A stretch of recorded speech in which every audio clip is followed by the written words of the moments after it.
स्वागत है साइंस की इस सीरीज़ की एक न्यू वीडियो में। तो पहले वाली वीडियो में हमने एनिमल फाइलम से पहले पढ़ लिया था। आज की इस वीडियो में हम एनिमल फाइलम देखेंगे और जो भी हमारे एनिमल फाइलम हैं, पोरीफेरा हुआ या फिर आपका सिलेंट्रेटा हो गया या फिर आपका टिनोफोरा हो गया, मतलब जो भी मैंने सीक्वेंस से जो करवाए थे एक जो सीरियल वाइज थे ना, जहाँ पे अगर आपने मेरी पहले वाली वीडियो देखी हो तो साथियों इस सीरीज़ में आगे का जो टॉपिक होने वाला है एनिमल फाइलम, उससे पहले मैं आपको बता देता हूँ। देखिए ये हमारे हैंड रिटन नोट्स हैं भाई, ठीक है भाई, हैंड रिटन नोट्स हैं। और ये भाई मैं ये कहूँ कि ये बेस्ट नोट्स है भाई, साइंस के लिए बेस्ट नोट्स हैं। बायोलॉजी के लिए भाई आपको बायोलॉजी की जो PDF है भाई वो आपको 150 रुपये में मिलेगी हैंड रिटन नोट्स की। भाई बेस्ट है ये, ठीक है, बेस्ट है। आप ये मत सोचना कि देखो हमारी जो ये बायोलॉजी की है अभी तक यही तैयार हुई है, ये 150 रुपये की है। अब जो भी आगे जो PDF होंगी जो तैयार होंगी उनका प्राइस मैं पहले से ही दे रहा हूँ कि देखो भाई जो भी हमारी जो हम तैयार करेंगे, फिजिक्स तैयार करेंगे, ठीक है, फिजिक्स की जो PDF का जो प्राइस होगा वो भाई आपका 80 रुपये होने वाला है। और भाई केमिस्ट्री का जो आपकी जो PDF होगी उसका 50 रुपये होने वाला है जो आगे तैयार करेंगे। बायोलॉजी बहुत बड़ी है इसलिए इसका प्राइस थोड़ा ज़्यादा है, ठीक है। या फिर मैं आपको ये कहूँ कि आप इतने भी मत मिल लेना, चलो मैं आपको ये जो बायो की है वो 100 रुपये की दे दूँगा, बायो की जो PDF है। और जो भाई आपकी फ़िज़िक्स की PDF है, फ़िज़िक्स की भाई वही रेट है 80 रहेगा।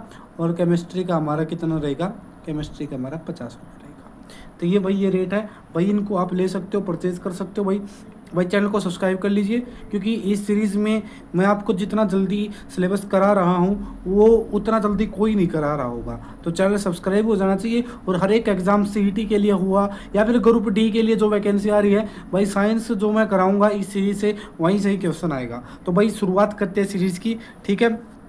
तो मैं आपके सामने से चला जाता हूँ, अब तो करते हैं भाई शुरू।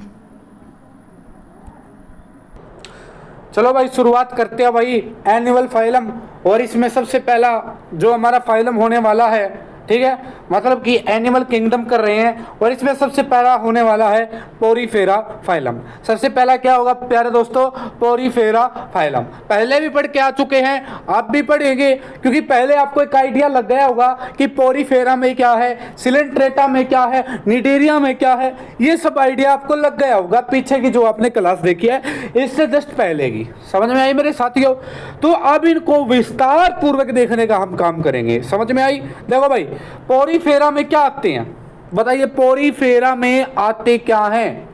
सबसे पहला क्वेश्चन तो यही है, अगर आप पिछली क्लास देख के आए हो तो बताइए कि पोरीफेरा के अंतर्गत क्या आते हैं, ठीक है। अगर भाई जिन्होंने पिछली क्लास नहीं देखी है तो पिछली क्लास देख सकते हैं भाई, चैनल को विजिट करें हमारे, ठीक है भाई। तो आपको जरूर वहां से कुछ नई चीजें सीखने को जरूर मिलेंगी। तो पुरानी क्लास आपको क्या करनी है भाई, विजिट करनी है। तो पोरीफेरा के अंतर्गत क्या आता है बताइए, पोरीफेरा के अंतर्गत आती है हमारी स्पंज। क्या आती है साथियों, स्पंज आती हैं, ठीक है। अब इसको देखेंगे विस्तार से। देखिए ये छिद्र धारण करने वाले जीव होते हैं पोरीफेरा में। देखो पोरी मतलब कि पोर्स, इसमें क्या होता है, छोटे छोटे छिद्र होते हैं। क्या होते हैं साथियों, पोर्स होते हैं। 2 तरह के छिद्र पाए जाते हैं साथियों। कितने तरह के, 2 तरह के छिद्र पाए जाते हैं। एक तो होती है ओस्टिया, देखिए छोटे छोटे छिद्र दिखा ना, ये तो ओस्टिया हुए हैं। और जो बड़ा छिद्र होगा ना उसको ओस्कुलम बोलते हैं। क्या बोलते हैं, ओस्कुलम बोलते हैं, ठीक है। और यह एक होता है कितना, छोटे छोटे छिद्रों को, बताइए छोटे छोटे छिद्रों को क्या कहा जाता है, छोटे छोटे छिद्रों को ओस्टिया बोला जाता है। छोटे छोटे छिद्रों को क्या बोला जाता है, ओस्टिया। और एक जो बड़ा छिद्र होता है उसको ओस्कुलम बोलते हैं। क्या बोलते हैं, ओस्कुलम बोलते हैं साथियों। चलो आगे चलते हैं, ठीक है। चैनल सब्सक्राइब हो जाना चाहिए साथियों, ठीक है, सब आपके हाथ में है, ठीक है। चैनल को सब्सक्राइब कीजिए और सीरीज का आनंद उठाइए। जब आपका प्यार, जितना प्यार मिलेगा, सब्सक्राइब जितने आएंगे, आप लाइक करेंगे, शेयर करेंगे, हम उतने ही जोश के साथ आपको बहुत जल्द आपको पूरी की पूरी साइंस याद करवा देंगे, ठीक है भाई।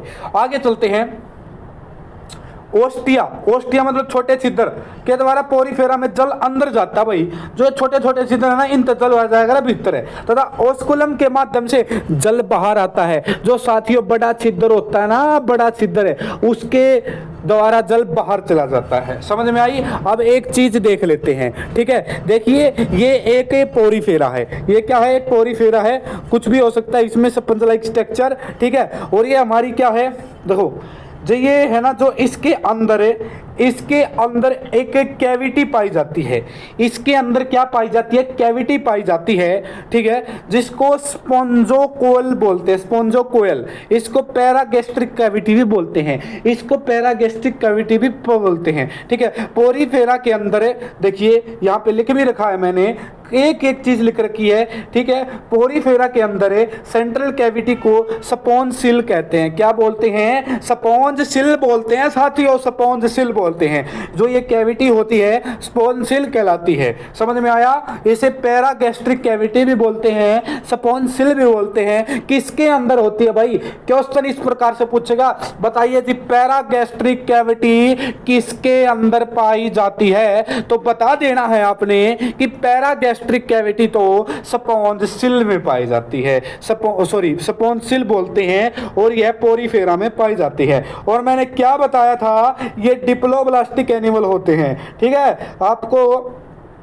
आपको जर्म लेयर में बताया था, जर्म लेयर में ये चीजें आपको बताई थी, इससे पिछली ही क्लास में, ठीक है। क्या? इसके पिछली क्लास में बताई है। इनमें बाहरी परत पिनाकोसाइट्स और आंतरिक परत, ठीक है, कानोसाइट्स की बनी होती है भाई, ठीक है।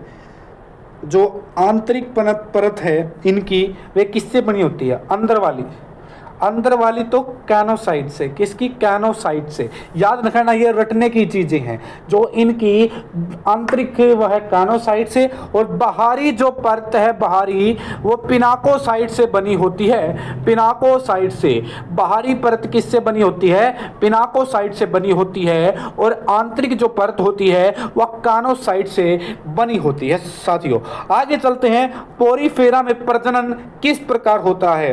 पोरीफेरा में जो प्रजनन है वे हमारा दो तरीके से होता है। एसेक्सुअल प्रजनन भी होता है और हमारा सेक्सुअल रिप्रोडक्शन भी होता है। एसेक्सुअल इसमें बडिंग के द्वारा, ठीक है, और भाई जैमुल्स के द्वारा होता है, ठीक है। आगे देखते हैं सेक्सुअल, इसमें अमीबोसाइट्स के द्वारा। इंपॉर्टेंट है भाई, पोरीफेरा सेक्सुअल रिप्रोडक्शन अमीबोसाइट्स और आर्कियोसाइट से करते हैं। बहुत बहुत इंपॉर्टेंट चीज मैंने आपको बता दी है। जो हमारे पोरीफेरा होते हैं साथियों, पोरीफेरा जो हमारे क्या होते हैं? पोरीफेरा वो सेक्सुअल रिप्रोडक्शन किस प्रकार करते हैं? वे सेक्सुअल रिप्रोडक्शन अमीबोसाइट्स के द्वारा। किसके द्वारा?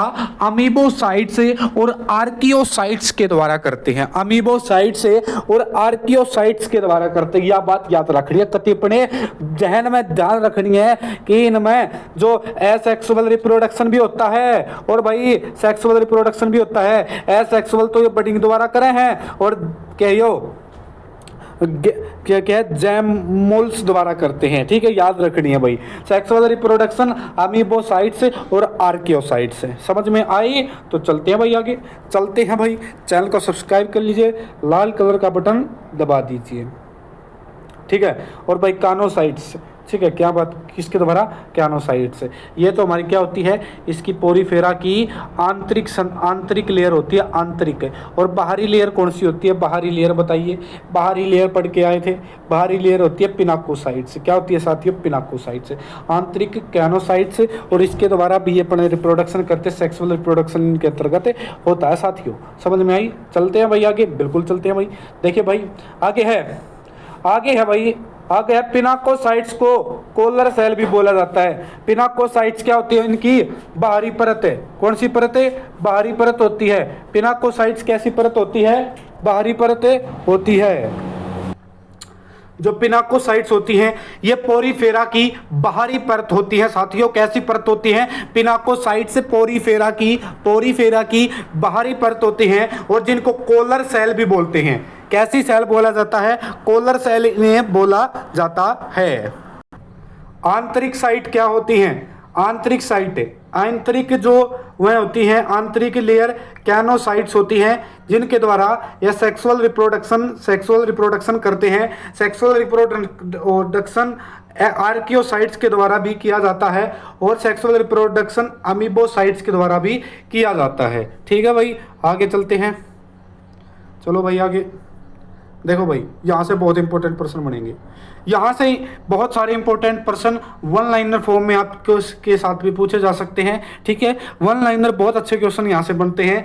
देखो यहाँ पे कुछ common scientific names of some members of Porifera. जो पोरीफेरा के मेंबर होते हैं, पोरीफेरा में क्या आती है भाई, स्पंज, इसलिए सभी के पीछे स्पंज लगेगा, मतलब कि Porifera is equal to sponge. ठीक है, तो भाई इनके साइंटिफिक नेम जरूर पूछे जाते हैं। देखो भाई, सबसे पहला मैं आपसे बात करता हूं सामान्य प्रजातियां, उनके वैज्ञानिक नेम।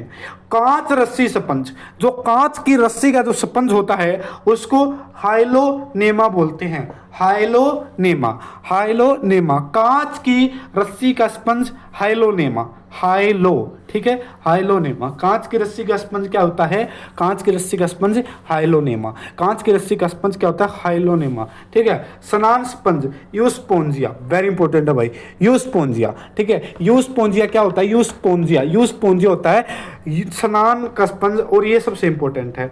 मीठे पानी में एक स्पंज पाया जाता है, इसको बोलते हैं स्पोंजिला। स्पोंजिला, क्या बोलते हैं, स्पोंजिला। मीठे पानी में क्या आता है, मीठे पानी में स्पोंजिला। कैसे याद रखोगे, मीठे पानी, स्पून से स्पून याद रखो, स्पून होती है चम्मच। आप अपनी चम्मच खारे पानी में धोना पसंद करें, मीठे पानी में? बिल्कुल भाई, हम तो मीठे पानी में धोना पसंद करेंगे। तो भाई मीठे पानी का स्पंज क्या होता है, स्पोंजिला। क्या होता है, स्पोंजिला। उसके बाद है कलश स्पंज, कलश स्पंज, इसको बोलते हैं स्काइफा। क्या बोलते हैं, स्काइफा। ठीक है, स्काइफा बोलते हैं, स्काइफा, कलश स्पंज। ठीक है, स्काइफा, स्काइफा। ठीक है, उसके बाद है वीनस फूल टोकरी। जो वीनस की एक फूल टोकरी है उसको क्या बोलते हैं, यूप्लेक्टेला। ठीक है, यूप्लेक्टेला, यूप्लेक्टेला। ठीक है, यूप्लेक्टेला। कटोरा स्पंज होता है, कटोरा स्पंज, उसका क्या नाम है? ठीक है, बताइए, बता दो। उसका नाम है, ये है हमारा, क्या नाम है इसका, नाम है, ये पता नहीं क्या लिख रखा, एन है या, अच्छा हाँ, नेरोनीमा। नेरोनीमा, कटोरा स्पंज क्या होता है, नेरोनीमा। ठीक है, और भाई उसके बाद मृत व्यक्ति की उंगली पर एक स्पंज होता है जिसको क्या बोला जाता है, मृत व्यक्ति की चैलिना। क्या बोलते हैं, चैलिना बोलते हैं, चैलिना। ठीक है, मृत व्यक्ति पर चैलिना स्पंज मिलता है। और उसके बाद है बोरिंग स्पंज। बोरिंग स्पंज को क्या बोला जाता है, क्लोएना। ठीक, कली ओना, कली ओना। बोरिंग क्या होना, कली ओना। तो क्या बहुत बोर हो रहा है, कल आना। ठीक है, बोर हो रहा है, जल्दी से कल आना। कल आना से क्या बोलेंगे, कली ओना। ठीक है, बोरिंग स्पंज क्या होता है, कली ओना, बोरिंग स्पंज है। मृत व्यक्ति पर क्या है, चलीना। क्या है, चालीना। जो मृत व्यक्ति होता है, चलीना मतलब नहीं चलेगा, मृत व्यक्ति नहीं चल सकता, तो मृत व्यक्ति पर जो स्पंज होता है उसको चलीना बोलते हैं। और भाई मीठे पानी का स्पंज क्या होता है, स्पोंजिला। आप सभी को पता है मीठे पानी का जो स्पंज होता है वो क्या होता है, स्पोंजिला। उसके बाद कलश, कलश स्पंज होता है स्काइफा। और वीनस की फूल टोकरी का जो स्पंज होता है उसको बोलते हैं यूप्लेक्टेला। Euplectella, Euplectella, Euplectella. क्या होता है, यूप्लेक्टेला। नीरोनेमा, कटोरा स्पंज। नीरोनेमा, नीरोनेमा, नीरोनेमा क्या होता है, कटोरा स्पंज। समझ में आई? अरे यूस्पोंजिया स्नान स्पंज होता है भाई। ठीक है साथियों, यूस्पंज, स्नान स्पंज, यूस्पोंजिया। और कांच की रस्सी का हाइलोनेमा होता है। क्या होता है, हाइलोनेमा होता है। ये कॉमन साइंटिफिक नेम्स है जो आपसे एग्जाम में पूछे जाते हैं। पोरीफेरा का आर्थिक महत्व क्या है? ये मृत सीपों छेद करके समुद्र तल को साफ करते हैं भाई। जो सीप है ना, जो आपके सीप हैं ये मर जाती है ना, उनको साफ करने का काम करते हैं भाई। पोरीफेरा के बाद होता है सिलेंट्रेटा। सिलेंट्रेटा में क्या क्या आते हैं आपको पता होगा, सीला। सीला क्या होती है, जेलीफिश। जेलीफिश अच्छा उदाहरण है, और इसका हाइड्रा भी अच्छा उदाहरण है। समझ गए, ये इसके उदाहरण हैं।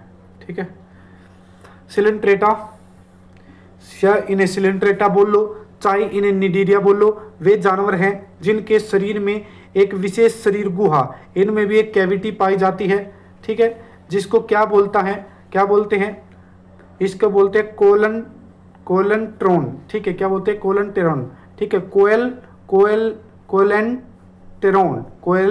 कोलेंट्रोन, क्या बोलते हैं भाई, कोलेंट्रोन। और भाई इससे पहले हमने एक कैविटी इसमें पड़ी थी, ठीक है, इसको क्या बोलते हैं, इसको बोलते हैं, ठीक है, स्पोंसिल, ठीक है, स्पोंसिल, ठीक है, या फिर पैरागैस्ट्रिक कैविटी पोरिफेरा में।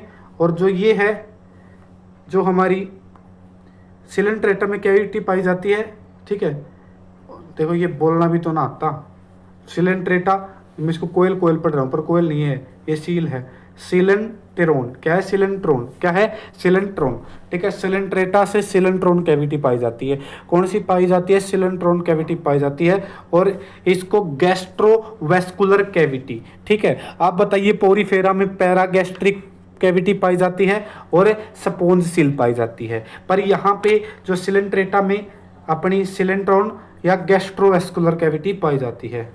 समझ में आया। ये द्वि रूपित, ये दो रूप प्रदर्शित करा कर, द्वि रूपता प्रदर्शित करते हैं, ठीक है।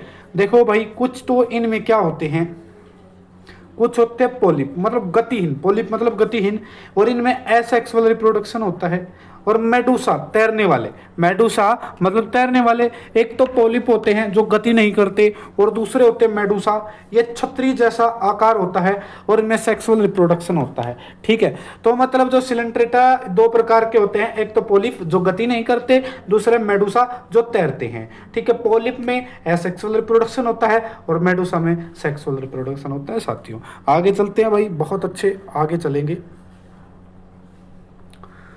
और मैंने ये बताया था कि डिप्लोब्लास्टिक, एक तो सिलेंट्रेटा और टीनोफोरा, यही हमारे डिप्लोब्लास्टिक होते हैं डिप्लोब्लास्टिक। कितनी बात समझ में आ चुकी है बताइए, बिल्कुल ठीक है। ये भी कैसे होते हैं, ये भी डिप्लोब्लास्टिक होते हैं, एनिमल हैं। और उनके शरीर की दीवार में कई प्रकार की कोशिकाएं होती हैं, जैसे डंक मारने वाली कोशिकाएं।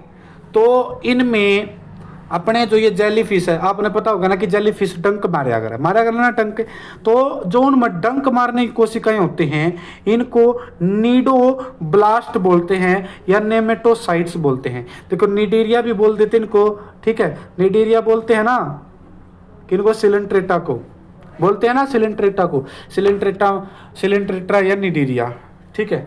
जो इनमें नीडोब्लास्ट होते हैं या नेमेटोसाइट्स होती हैं, ठीक है, नीडोब्लास्ट या फिर नेमेटोसाइट्स, इनकी डंक मारने वाली कोशिकाएं होती हैं। कैसी डंक मारने वाली कोशिकाएं, नीडोब्लास्ट या नेमेटोसाइट्स होती हैं। इनमें रिप्रोडक्शन मैंने बता दी कि दोनों प्रकार का होता है, आपने सभी देखा। एसेक्सुअल रिप्रोडक्शन आपका पोलिप में होता है जो तैरते नहीं है, पीछे देखा था, देख समझ में आई। और सेक्सुअल रिप्रोडक्शन किस में होता है, मेडूसा जो चलने वाले होते हैं, मतलब सॉरी जो तैरने वाले होते हैं। समझ में आई भाई। एसेक्सुअल बडिंग के द्वारा ही होता है और सेक्सुअल मेडूसा द्वारा प्रत्येक रूप से होता है, ठीक है। और भाई इनमें जो सेक्सुअल रिप्रोडक्शन है किस प्रकार होता है, ठीक है। एफायरा, प्लेनुला, हाइड्रूला, हाइड्रा तो हाइड्रूला, प्लेनुला और ठीक है फायरा, समझ में आया। और लार्वा के माध्यम से भी होता है, लार्वा के माध्यम से भी होता है, समझ में आ गई, ठीक है। तो भाई ये है, ये इतने याद करने की कोई जरूरत नहीं, इतना डीप नहीं जाना है, बस लिख दिया है कि आप ऐसा क्वेश्चन अगर आ गया तो एकदम आप कर सकते हो। पोरिफेरा में भी एसेक्सुअल और सेक्सुअल दोनों प्रकार का रिप्रोडक्शन था, समझ में आया। उसके बाद चलते हैं साथियों, common scientific names some coelenterates, common names of coelenterates, यहाँ पे साइंटिफिक नेम दिए गए हैं, जैसे कि sail by wind. Sail by wind एक सिलेंट्रेट है जिसका साइंटिफिक नाम क्या है, वेलेला, क्या है, वेलेला, सेल बाय विंड, ठीक है। कैसे याद रखो, सेल, इसको सेल पढ़ो, सेल बाय विंड। भाई कोई देखो ऐसा आदमी है जो आवाज सही सेल हो जाता है, तो मतलब वो कैसा आदमी है, वेला आदमी है, ठीक है। सेल बाय विंड किस प्रकार का जो मतलब किस क्या साइंटिफिक नेम है, एक सिलेंट्रेट है और इसका साइंटिफिक नेम है वेलेला। उसके बाद क्या है, उसके बाद है हमारा Portuguese man of war. Portuguese man of war एक और सिलेंट्रेट है जिसका नाम क्या है, क्या नाम है बताइए, इसका नाम है फिजेलिया, क्या नाम है, ठीक है। फिजेलिया, क्या नाम है? फिजेलिया। पोर्टुगीज का ऐसे याद रखो, तो पोर्टुगीज होते हैं मतलब फिजिकल, उनका बहुत अच्छा होता है। जैसे कि आप याद रख सकते हो, कौन? एक पुर्तगाल का प्लेयर है रोनाल्डो, आपने सब ने सुना होगा। उसका फिजिक्स और उसका मतलब जो फिजिकल स्ट्रक्चर वो कितना तेज है, क्योंकि वो बहुत सारी एक्सरसाइज करता है। तो फिजेलिया किसको बोलते हैं? Portuguese man of war. और सेल बाइविंड वेलेला, ठीक है। उसके बाद डंक मारने वाला मूंगा, ठीक है। डंक मारने वाला मूंगा, उसका साइंटिफिक नाम है मिलीपोरा, ठीक है। मिलीपोरा, ठीक है। मिलीपोरा, डंक मारने वाला मूंगा, ठीक है। डंक मारने वाला मूंगा। देखो मूंगा से याद रखो, मूंगा से मंगा, और मंगाई क्या क्या कोई चीज आपको मिली होगी तभी तो आपने वो मंगाई होगी। कोई भी चीज आपको मिली होगी तो तभी आपने उस चीज को मंगाया होगा। तो डंक मारने वाला मूंगा, तब मिली पोरा। और उसके बाद है रतन ज्योति, सी एनामोना, बिल्कुल। देखो मैंने क्या बात बताई थी, जो हमारे एक तो हाइड्रा आता है, एक जेलीफिश आता है, सी एनामोना। और ये भी याद रखने हैं भाई, यहां से भी आपका क्वेश्चन पूछा जाता है कि सेल बाय विंड क्या है, पोरीफेरा है, सिलेंट्रेटा क्या है। तो याद रखना, जो सेल बाय विंड है ना साथियों, सेल बाय विंड ये आपका सिलेंट्रेट है, या फिर निडीरिया भी कह सकते हैं आप इसको। पोर्टुगीज मैन ऑफ वार, डंक मारने वाला मूंगा, सी एनामोना, ठीक है। मेट्रीडियम, सी एनामोना, मेट्रीडियम, ठीक है। मेट्रीडियम, ठीक है। यहां से याद रखो रतन, तुम्हारे घर में ज्योति है वो कौन लगाती है? मैत्री मतलब माँ, तुम्हारी माँ, ठीक है। मैत्रीडियम, ठीक है। मैत्री मतलब माँ, मैत्रीडियम, दियम से पदो दिया, ठीक है। मैत्री दिया। रतन ज्योति, तुम्हारे घर में पूजा पाठ होता है, जो भी आप शाम को सुबह जो भी आप अगर आप धूप पत्ती ज्योति जाती जो भी जलाते हो वो आपकी माँ ही जलाती है। आप तो सारे क्या हो, आपको जब मुसीबत होती है तभी भगवान की याद आती है। तो मतलब ज्यादातर जो काम करती है वो आपकी माँ करती है, ठीक है। पूजा पाठ का होगा। तो रतन ज्योति, मेट्रीडियम आपको याद रखना है। डेड मैन फिंगर कोरल, इसको उसको बोलते हैं अल्कायोनियम, ठीक है। एल्क्योनियम बोलो इसको, क्या बोलो? एल्क्योनियम, ठीक है। एल्क्योनियम क्या है? एल्क्योनियम, ठीक है। एल्क्योनियम। डेड्स मैन फिंगर कोरल, जो आदमी मर जाता है उसकी फिंगर पर कुछ कोरल आ जाते हैं, उसको एल्क्योनियम बोलते हैं। समझ में आई? तो एक बार फिर से याद करेंगे। सेल बाय विंड क्या है? Vellala. Portuguese man of war क्या है? तो इसका है क्या नाम है? फिजिलिया। और है डंक मारने वाला मिलीपोरा, और है रतन ज्योति है मेट्रीडियम, और डेड्स मैन फिंगर कोरल है वो है अल्क्योनियम। क्या है? अल्क्योनियम। उसके बाद है हाइड्रा को पढ़ते हैं, ठीक है। हाइड्रा भी तो वो है हमारा, इसके अंतर्गत आता है। इसमें बडिंग के द्वारा क्या होता है? जन्म होता है और रीजनरेशन की होती है। मतलब हाइड्रा अगर आप उसको कोई भी काट दो ना, मतलब ऐसे काट दो, इस प्रकार से हाइड्रा होता है, तो ये इतना कटा हुआ भाग भी अपने आप को पूरा बना लेगा। तो वही होता हमारा हाइड्रा। मीठे जल में रहता है। अब जेलीफिश देखते हैं। देखिए जेलीफिश, कई बार आप बीच पे जाते हो, समुद्र पे जाते हो, ठीक है, तो भाई जेलीफिश क्या मार देती है? डंक। और मैंने बताई थी इनमें जो डंक वाली सेल होती है उनको क्या बोलते हैं? उनको बोलते हैं, बताओ क्या बोलते हैं? बताइए क्या बोलते हैं उनको? डंक मारने वाली निमेटोसाइट्स बोला जाता है। और इनका दूसरा नाम क्या है? इनका दूसरा नाम है इनका नाम है सिलेंट्रोसाइट, कुछ ऐसा ही था। देख लेते हैं एक बार फिर से, कन्फर्म करना जरूरी है। कन्फर्म, हाँ देखो ये, हाँ नीडोब्लास्ट। क्या है? नीडोब्लास्ट और नेमेटोसाइट्स बोलते हैं। समझ में आया भाई? चलो भाई आगे चलते हैं। तो जेलीफिश क्या होती है? जेलीफिश रात के अंधेरे में प्रज्वलित होती है, लाइट इसमें जड़ती रहती है। इनका आर्थिक महत्व क्या है? ये प्रवाल भित्तियों के निर्माण में भाग लेते हैं, ठीक है। जैसे कि मिलीपोरा, मिलीपोरा, मिलीपोरा ये डंक मारने वाला मूंगा है। ये प्रवाल भित्ति के निर्माण में बहुत सहायक होता है मिलीपोरा। उसके बाद है इनके कंकाल का औषधीय महत्व, जैसे ट्यूबियोरा, ट्यूबियोरा समझ में आई? जैसे कि कौन कौन सा ट्यूबियोरा, अरे कार्गन है जो पाइप कोरल होता है।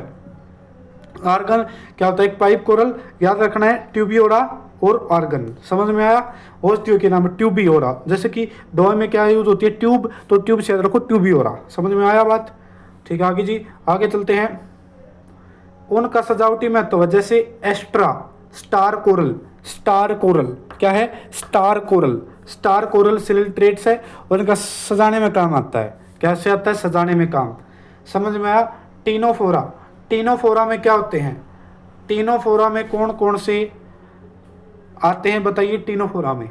ठीक है, ये भी डिप्लोब्लास्टिक होती है। कैसे होते हैं टीनोफोरा? डिप्लोब्लास्टिक होते हैं। इस संघ के सदस्य सामान्य समुद्री एकांतवासी स्वतंत्र रूप से तैरने वाले समुद्री होते हैं। भाई प्रजनन, सभी लिंग अलग अलग नहीं है, सभी उभयलिंगी हैं। मतलब हेर्माफेरोडाइट्स है, हेर्माफेरोडाइट्स। नर व मादा एक ही जीव में होते हैं। भाई ऐसा कौन सा फाइलम है, ऐसा कौन सा संघ है जिसमें नर और मादा सेम होते हैं? तो भाई टीनोफोरा। क्या नाम है? टीनोफोरा। टीनोफोरा में क्या आती है भाई? कोम्ब जेली आती है। कोम्ब जेली आती है। ठीक है, कोम्ब जेली आती है। समझ में आया? और एक न्यूड्रा आता है। समझ में आई भाई? ठीक है भाई। लैंगिक जन्म होता है सेक्सुअल, ओनली सेक्सुअल होता है। ठीक है, कैसा होता है? ओनली सेक्सुअल होता है, क्योंकि इसमें नर भी होती है और मादा भी होती है, पर वे एक ही उसमें होते हैं। समझ में आया? अलग अलग नहीं होते, एक साथ होते हैं साथियों। ठीक है, ये तेजी से प्रजनन करते। भाई एक का साथ है तो जब चीज जी करे और डबल प्रजनन कर लिया। ठीक है, तो ये बहुत तेजी से प्रजनन करते हैं, ये इकोसिस्टम को नष्ट कर सकते हैं। भाई कौन सा ऐसा फाइलम है जो इकोसिस्टम को नष्ट कर सकता है? तो वो है हमारा टीनोफोरा। क्या है? टीनोफोरा। समझ में आई? ठीक है, आगे चलते हैं। उदाहरण देख लीजिए भाई, न्यूडा और कोम्ब जेली। न्यूडा और कोम्ब जेली कौन सी है? न्यूडा और कोम्ब जेली, याद रह जाएगा। चलो भाई आगे देखेंगे प्लेटिहेल्मिन्थेस। ठीक है भाई, ये पृष्ठीय आधारीय रूप से चपटे जानवर हैं जिनका शरीर या तो खंडित या पत्ती जैसा, जैसे कि फ्लूक होता है, खंडित और रिबन जैसा होता है, जैसे टीनिया।